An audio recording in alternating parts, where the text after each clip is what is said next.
Period 8.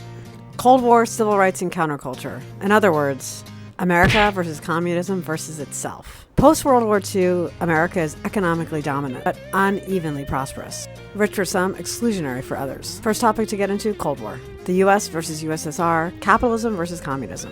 Containment becomes strategy. Stop communism from spreading at all costs. That means the Marshall Plan, NATO, eventually Korea, and Vietnam. This is also the nuclear age, brinkmanship, the arms race, and the constant fear of annihilation. The closest we get to it, the Cuban Missile Crisis, 1962. At home we have McCarthyism. Fear takes over. Loyalty oaths, House of Un-American Activities Committee hearings. Careers are destroyed over accusations with very little evidence. It ends when McCarthy goes too far, the Army. But the damage is done. Post-war prosperity, the GI Bill, suburbs, baby boom, consumer culture. But let's be real. This version of the American dream is mostly white only. Levittown, they didn't integrate. The Civil Rights Movement, that's the most important domestic story of the 20th century. Brown v. Board of Ed, but that change doesn't happen easily. Little Rock 9. Federal troops are needed to force integration. Birmingham, violence shocks the nation. Selma, brutality does lead to action. MLK, he pushes for non-violence, direct action. The federal government finally responds with the Civil Rights Act of 64, Voting Rights Act of 65, Civil Rights Act of 68.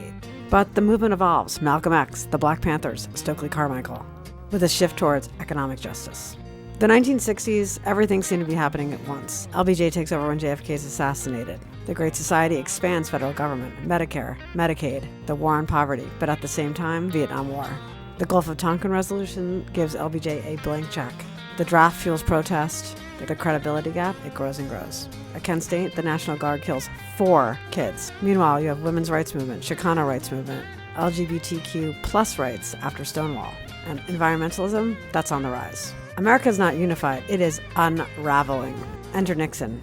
He opens China, eases tensions with the USSR, and even creates the EPA, Clean Water Act, Clean Air Act, Endangered Species Act. But then comes Watergate. He resigns. Trust in government, it collapses. Then the economy tanks under Ford, Carter. The OPEC oil embargo. That triggers gas shortages and inflation. Then stagflation hits. Americans, they feel stuck. Jimmy Carter tells the truth, but angers Americans. He tells them things are hard. Voters respond by turning their backs on his leadership. And in 1980, Reagan becomes president. That was also because of the Iran hostage crisis, although one of Carter's greatest feats is the Camp David Accords. Bottom line, America spends the entire period fighting for democracy abroad while being forced to expand it at home.